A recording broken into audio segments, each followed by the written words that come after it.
அஸ்ஸலாமு அலைக்கும். அஸ்ஸலாமு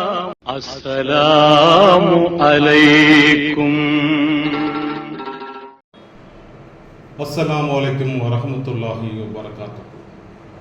பாக்கியம் நிறைந்த மனித வாழ்க்கையில் வெற்றி ஒன்றே நமது குறிக்கோளாக இருக்க வேண்டும் என்று பாடம் நடத்தியவர்கள் பூமான் நபிகள் ஸல்லல்லாஹு அலைஹி வஸல்லம் அவர்கள். நாம் எடுத்து வைக்கும் ஒவ்வொரு எட்டும் வெற்றி அடைப்படையாக கொண்டதாகவே இருக்க வேண்டும்.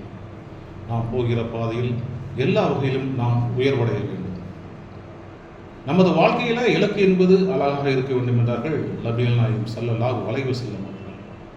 நமது எண்ணங்கள் ஒருபோதும் அற்பமாக இருந்துவிடக்கூடாது, குறுகிய மனநிலையும் வந்துவிடக்கூடாது. நாம் எடுத்து வைக்கிற எட்டெல்லாம் வெற்றி நோக்கியதாகவே இருக்க வேண்டும்.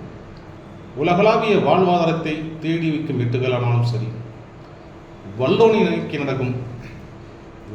நோக்கி நடக்கும் எட்டுகளானாலும் சரி, இரண்டுமே வெற்றியை குறிப்பதாகவே இருக்க வேண்டும். அதற்கு அல்லாஹ் தஆலா உங்களுக்கும் எனக்கும் தௌஃபீக் செய்வானாக. காரணம் இல்லாமல் எந்த காரியத்தையும் செய்யக்கூடாது. அதேபோல் ஆசைக்கு அடிபணிந்து எதையும் செய்யக்கூடாது. ஏனென்றால் ஆசைக்கு அடிபணிந்து செய்யும் காரியம் வெற்றியை தருவதில்லை. அற்ப விஷயத்தை நோக்கமாக கொண்டும் செய்யக்கூடாது. ஏனென்றால் அற்ப எண்ணங்கள் என்றுமே வெற்றியை தருவதில்லை. நமது இலக்கு பெரிதாக இருக்க வேண்டும்.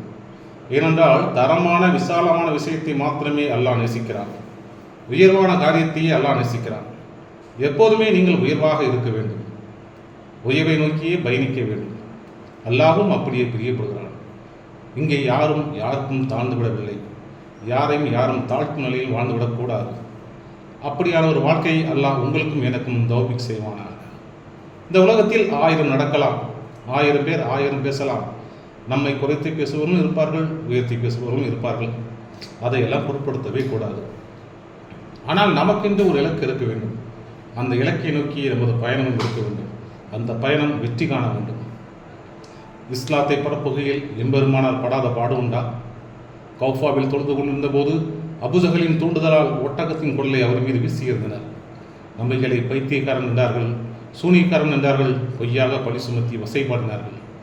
முழங்கால் அளவு சேறு குப்பைகளும் அவரது வீட்டின் மீது வீசப்பட்டனவே. தாயிஃப் நகருக்கு இஸ்லாமை பரப்பச் சென்ற போது அங்கிருந்த சிறுவர்களும் மக்களும் அவரை கல்லால் இருந்து காயப்படுத்தினார்கள்.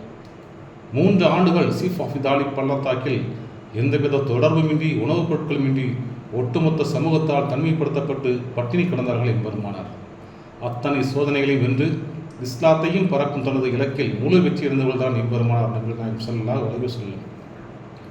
எந்த அரபு தேசம் நபியை விரட்டியதோ அந்த அரபு தேசம் மட்டுமின்றி இன்று உலகமே கொண்டாடும் ஒரே உத்தம தலைவர் என்றார் அவர் நமது பெருமானார் தான்.